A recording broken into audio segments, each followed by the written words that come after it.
بسم الله الرحمن الرحيم الحمد لله رب العالمين الرحمن الرحيم مالك يوم الدين إياك نعبد وإياك نستعين اهدنا الصراط المستقيم صراط الذين أنعمت عليهم غير المغضوب عليهم ولا الضالين۔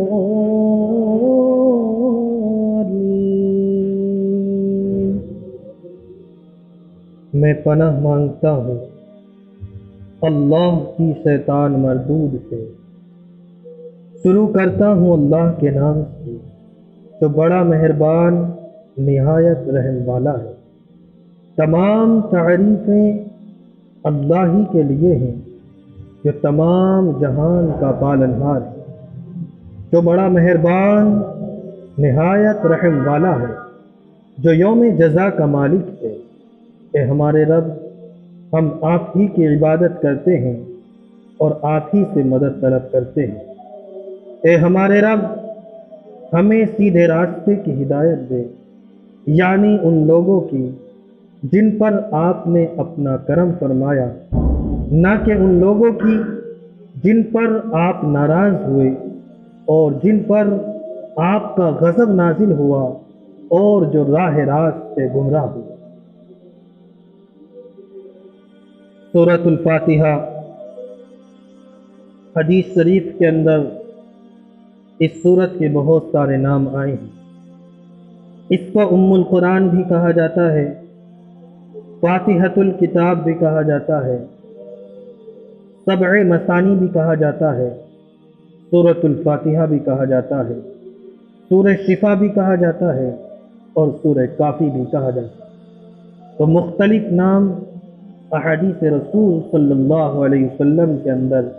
اس مبارک سورت کے آئے ہیں۔ اعوذ باللہ من الشیطان الرجیم۔ نہ قرآن کریم کی کوئی آیت ہے اور نہ ہی قرآن کریم کی کسی سورت کا جز اور حصہ ہے، بلکہ قرآن کریم کی ایک آیت کے مفہوم کے نتیجے میں اس کو پڑھا جاتا ہے، جس کے اندر باری تعالیٰ ارشاد فرماتے ہیں فاستعذ باللہ من الشیطان الرجیم۔ کہ قرآن کریم کی تلاوت سے پہلے شیطان مردود سے پناہ مانگو، جس کا خلاصہ یہ ہے کہ شیطان انسان کا کھلا ہوا دشمن ہے۔ ان الشیطان للانسان عدو مبین۔ اور وہ نہیں چاہتا کہ اللہ کے بندے اللہ کے قریب ہوں، لیکن جب بندے اللہ کو راضی کرتے ہیں اور رضا الہی کی خاطر اس مقام پر پہنچ جاتے ہیں کہ قرآن عظیم الشان ان کی زبان سے جاری ہونے لگتا ہے، تو شیطان کو یہ بات ہرگز ہرگز پسند نہیں آتی، اس لیے کہ اللہ رب العزت نے یہ صلاحیت یعنی قرآن کو پڑھنے کا ملکہ صرف انسان ہی کو عطا فرمایا۔ فرشتے جیسی نورانی مخلوق کو اور ملائکہ کو بھی اس سے محروم رکھا ہے، سوائے سیدنا جبریل علیہ السلام کے، کہ اللہ رب العزت والجلال نے ان کے اندر یہ صلاحیت رکھی ہے کہ وہ قرآن کریم پڑھ سکتے ہیں اور نبی کریم صلی اللہ علیہ وسلم کی حیات مبارکہ کے اندر وہ نبی کریم صلی اللہ علیہ وسلم کے ساتھ قرآن کا دور بھی کیا کرتے ہیں۔ یہی وجہ ہے کہ جب بندہ قرآن کی تلاوت کرتا ہے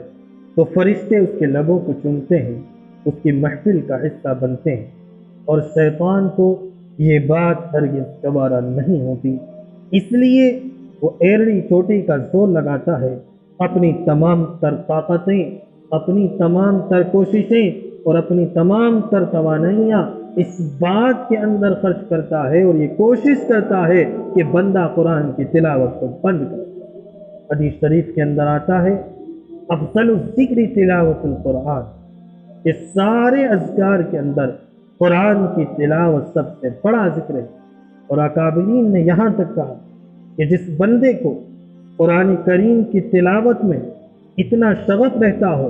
اتنا انہماک رہتا ہو کہ اسے دعائیں مانگنے کی اور دوسرے اذکار کرنے کی فرصت نہ ملتی ہو، اللہ رب العزت ان اذکار کا بھی ثواب عطا فرماتے ہیں اور ان دعاؤں کا بھی اللہ تبارک و تعالیٰ اس کو صلہ عطا فرماتے ہیں جو پوری دنیا کے اندر جائز دعائیں کی جاتی ہیں۔ لہذا قرآن کریم کی تلاوت سے پہلے اعوذ باللہ من الشیطان الرجیم کا پڑھنا یہ سنت ہے۔ شریعت مطہرہ کے اندر بہت سے اہم کاموں سے پہلے بسم اللہ پڑھنے کا حکم دیا گیا۔ چنانچہ کھانا کھانے سے پہلے حکم دیا گیا کہ بسم اللہ پڑھیں، بسم اللہ وعلی برکت اللہ۔ ذبح کرنے سے پہلے حکم دیا گیا کہ بسم اللہ پڑھیں، بسم اللہ اللہ اکبر۔ وضو سے پہلے حکم دیا گیا کہ بسم اللہ پڑھیں، بسم اللہ العظیم الحمد للہ علی دین الاسلام۔ اسی لیے اکابرین نے کہا کل امر ذی بال لم یبدا بسم اللہ فہو اقطع، ہر ذیشان کام جو بغیر بسم اللہ کے شروع کیا جائے وہ ناقص اور نامکمل ہوتا ہے۔ اور بسم اللہ مستقل قرآن کریم کی آیت ہے۔ سورۃ النحل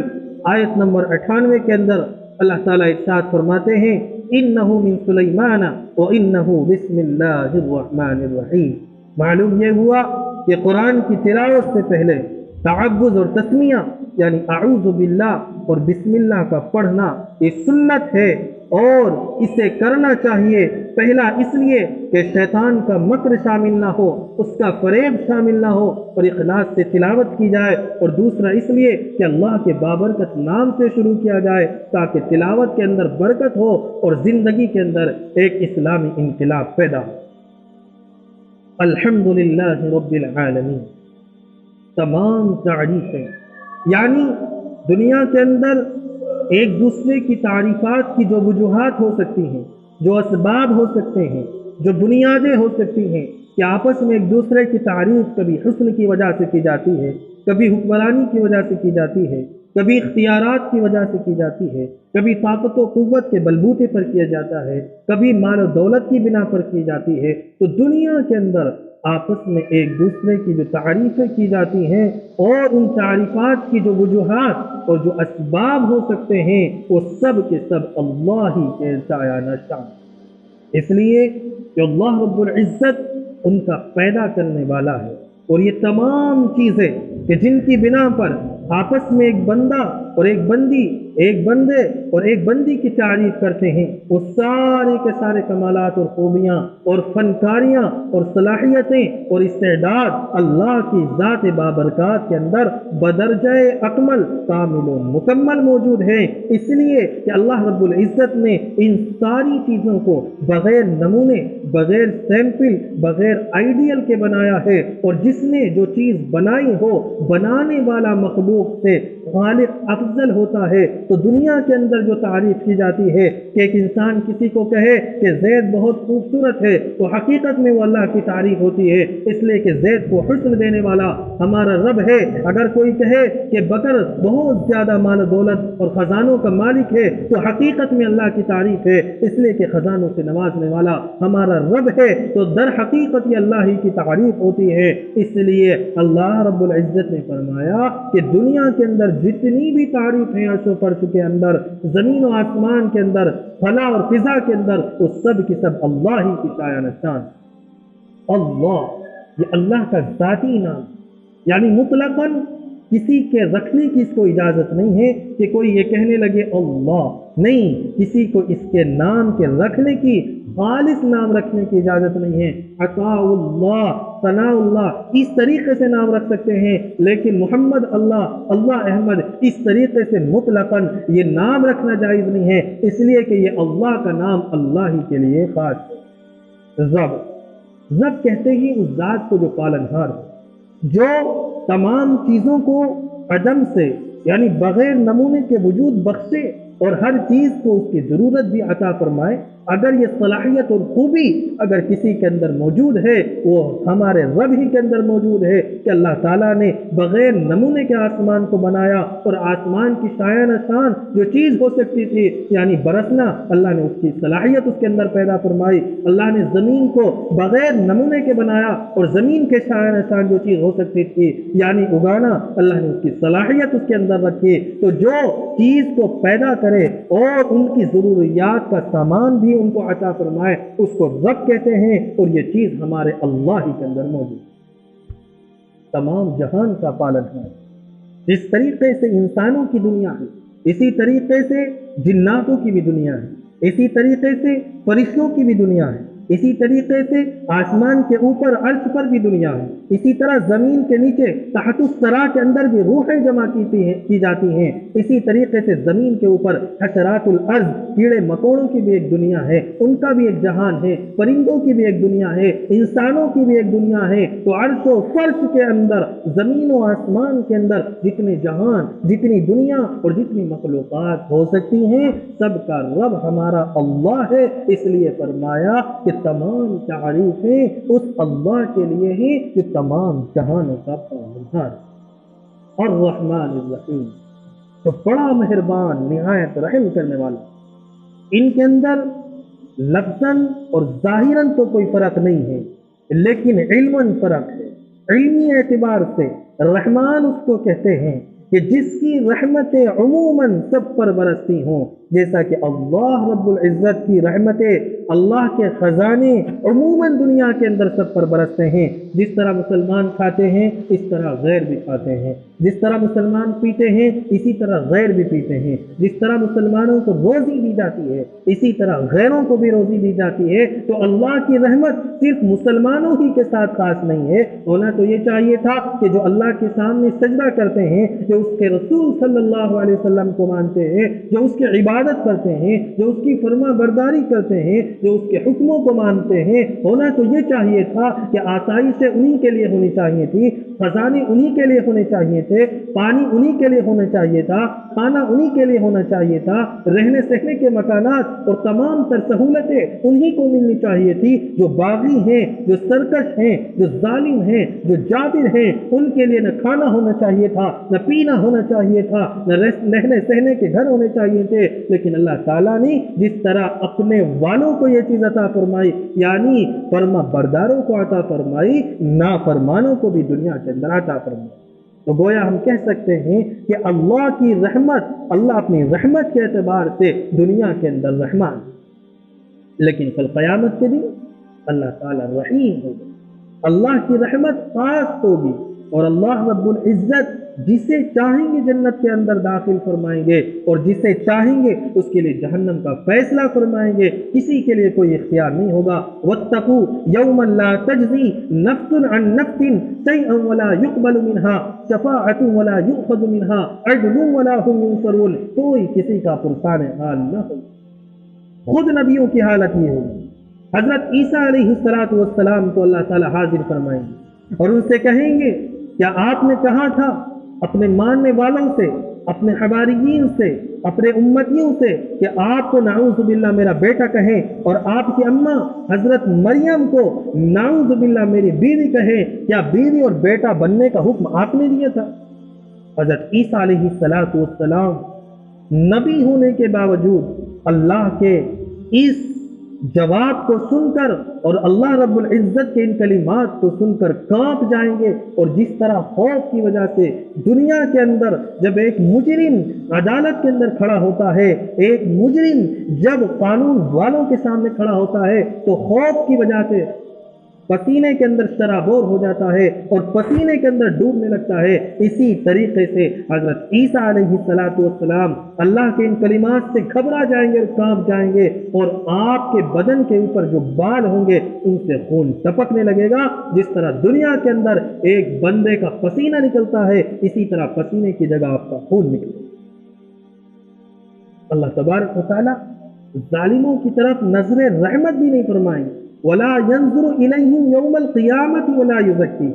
اللہ تبارک و تعالیٰ ان سے بات چیت بھی نہیں فرمائیں گے، ان کی طرف دیکھیں گے بھی نہیں، یعنی پیار سے نہیں دیکھیں گے، بات چیت تو کریں گے لیکن ڈانٹ کے انداز میں کریں گے، غصے کے انداز میں کریں گے۔ تو جس طرح اللہ دنیا کے اندر مہربان ہے، آخرت کے اندر اللہ کی ذات اس طرح مہربان نہیں ہوگی، بلکہ اس وقت تو کیے کا بدلہ دیا جائے گا، جس نے جیسے عمل کیے ہوں گے تو ویسا ہی اس کا انجام۔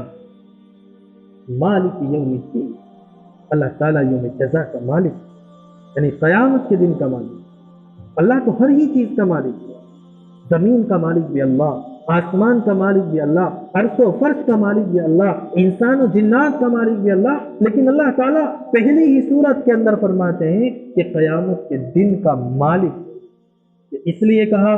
کہ دنیا کے اندر اللہ تعالیٰ نے بہت سارے اختیارات اپنے بندوں کو بھی دے رکھے ہیں، کہ کوئی وزیر اعظم ہے، کوئی وزیر داخلہ ہے،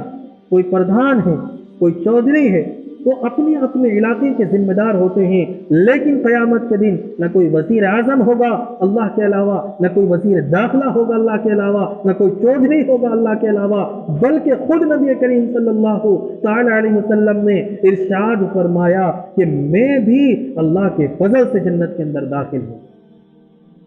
ایک مرتبہ حضرت عائشہ رضی اللہ تعالی عنہ نے نبی کریم صلی اللہ تعالی عنہ وسلم سے معلوم کیا، یا رسول اللہ، کیا آپ بھی جنت کے اندر اللہ کے فضل سے جائیں گے؟ آپ تو امام الانبیاء ہیں،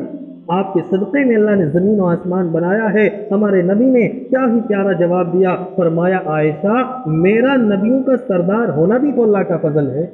میرا نبی بننا بھی تو اللہ کا فضل ہے۔ اگر اللہ فضل نہ فرماتے تو کس طرح مجھے سرداری ملتی، اور کس طرح میں نبیوں کا سردار بنتا، اور کس طرح میں سب سے بڑا نبی بنتا؟ تو جس طرح اللہ نے یہاں پر فضل فرمایا ہے، قیامت میں بھی فضل ہوگا، یعنی انسانوں کو ان کے اعمال کی وجہ سے جنت نہیں ملے گی، بلکہ اللہ کے فضل کی وجہ سے ملے گی۔ اس لیے کہ کسی انسان کا کوئی عمل ایسا نہیں ہے کہ وہ دعویٰ کر سکے کہ آج کی میری نماز قبول ہو گئی ہے، آج کا میرا روزہ قبول ہو گیا ہے، میں نے جو زکوٰۃ دی ہے وہ قبول ہو گئی ہے۔ اور جب اللہ تعالیٰ اگر ایک گھونٹ پانی کا حساب لینے لگے کہ ٹھیک ہے تیری نماز قبول ہو گئی، لیکن ٹھنڈا پانی جو تجھے پلایا تھا ذرا اس کا حساب دے، تو معلوم یہ ہوا کہ انسان کفے دست بننے پر مجبور ہوگا، اور اللہ عدل کی بنا پر نہیں۔ اگر اللہ عدل کرنے لگے تو اللہ تبارک و تعالیٰ پکڑ فرمائیں گے، لیکن عدل کی بنا پر نہیں بلکہ فضل کی بنا پر اللہ تعالیٰ جنت میں داخل فرمائیں گے۔ یہ معنی ہے کہ دنیا کے اندر جو ظاہری اختیارات بندوں کو ملے ہوئے ہیں، وہاں کسی کو کوئی اختیار نہیں ملے گا، بادشاہت تو صرف اللہ ہی کی ہوگی۔ یوم یفر المرء من اخیہ وامہ وابیہ وصاحبتہ وبنیہ لکل امرئ منہم یومئذ شأن یغنیہ، نفس نفسی کا عالم ہوگا اور کوئی کسی کا پرسان حال نہ ہوگا۔ ایاک نعبد و ایاک نستعین، ہم آپ ہی کی عبادت کرتے ہیں اور آپ ہی سے مدد طلب کرتے ہیں۔ اللہ رب العزت نے اس آیت کریمہ کے اندر